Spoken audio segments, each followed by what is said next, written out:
Motivation. शब्दों की ताकत को समझें।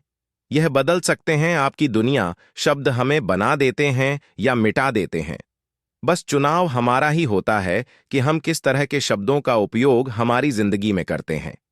किसी भी व्यक्तित्व की पहचान उसके द्वारा बोले जाने वाली भाषा और शब्दों से की जा सकती है, या दूसरे शब्दों में कहें तो वह किस तरह के शब्दों का उपयोग करते हैं।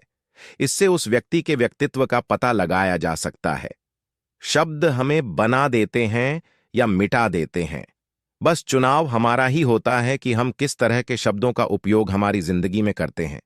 इस दुनिया में जितने भी प्रभावशाली व्यक्तित्व जैसे Mahatma Gandhi, Abdul Kalam, Swami Vivekananda, Martin Luther king द्वितीय आदि हुए हैं, यदि ध्यानपूर्वक उनके जीवन को देखेंगे तो पाएंगे कि ये सब अपनी भाषा में ऊर्जावान शब्दों का उपयोग करते थे। मतलब साफ है कि हमारे संवाद में शब्द हमारे मस्तिष्क पर इस तरह प्रभाव डालते हैं कि जिस तरह के शब्द हम बोलते हैं उसी तरह की सोच व आदतें हमारे अंदर बनने लगती हैं। अब चाहे ये शब्द स्वयं के बारे में हों या दूसरों के बारे हों, व्यक्तिगत जीवन में या कार्यस्थल पर हों, ये शब्द ही हमारी मानसिक अवस्था और हमारी जिंदगी के स्तर का आधार होते हैं। प्रभावशाली व्यक्तित्व हर स्थिति में स्वयं और दूसरों के लिए सकारात्मक शब्दों का ही इस्तेमाल करता है। इसलिए जीवन में हर व्यक्ति को शब्द विज्ञान को समझना जरूरी है।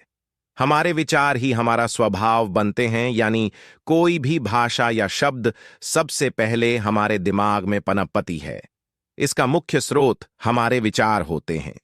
यदि इन विचारों की गहराई में जाएं, तो हम स्वयं से जो बातचीत करते हैं या स्वयं के लिए जो सोचते हैं, वहीं से हमारे व्यक्तित्व का निर्माण शुरू होता है।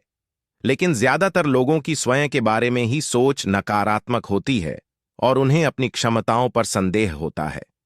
नतीजतन उनके स्वयं के साथ उनका आंतरिक वार्तालाप नकारात्मक और ऊर्जाहीन शब्दों से भरा रहता है। अपने आंतरिक संवाद में यदि हम सकारात्मक शब्दों को शामिल कर लें तो खुद को अच्छा महसूस करवा सकते हैं। शब्दों का चुनाव सोच समझकर करें। परिस्थितियां चाहे कैसी भी हों, यह हमारे चुनाव पर निर्भर करता है कि हम बातचीत में कैसे शब्दों का उपयोग करते हैं। सही परिणाम नहीं मिलने पर हम नकारात्मक शब्दों उपयोग कर जाते हैं और धीरे धीरे यह हमारी आदत बन जाता है। यदि हम इन स्थितियों में ऐसे शब्दों का उपयोग करें जिससे किसी व्यक्ति विशेष व स्वयं को भी बुरा न लगे, तो सबको फायदा होता है। प्रभावकारी शब्दों से दोस्ती करें।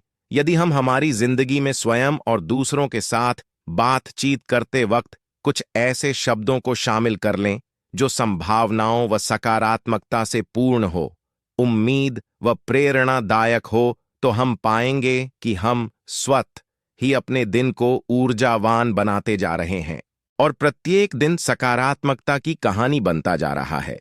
जब हम इन शब्दों को बोलते हैं तो स्वयं के साथ साथ दूसरों को भी प्रेरित करते हैं।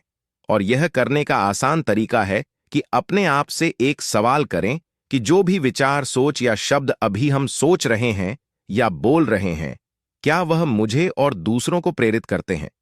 प्रशंसा सुनना सबको अच्छा लगता है और हम सब इसके अवसर तलाशते रहते हैं।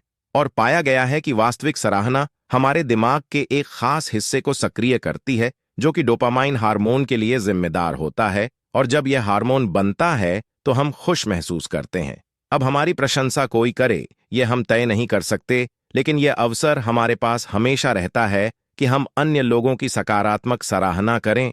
हम इसके लिए बड़े अवसरों का इंतजार करते हैं जो कि बहुत कम आते हैं। पूरे दिन में ऐसे कई अवसर हमें अपने आस-पास मिल जाएंगे जब हम छोटी छोटी वजहों के लिए दूसरों की सराहना कर सकते हैं। प्रशंसा करें तो कुछ बातों का ध्यान रखें। उस कार्य या व्यवहार का उल्लेख जरूर करें जिसके लिए आप उसकी प्रशंसा कर रहे हैं। यह जरूर बताएं कि उस कार्य से उसमें किस अच्छी आदत या गुण का समावेश हो सकता है या मौजूद है। उस व्यक्ति को बताएं कि आपने क्या क्या देखा या कौन सी बातों ने आपका ध्यान खास आकर्षित किया। अंत में उनको प्रेरित करें कि वह आगे भी उस आदत या व्यवहार को बनाए रखें। हमारी जिंदगी शब्दों का ही ताना बाना है। यदि हमने थोड़ा सोच समझकर बना लिया तो हम मनचाहा रंग और डिजाइन बना सकते हैं और स्वयं के साथ साथ दूसरों को भी प्रेरित कर सकते हैं।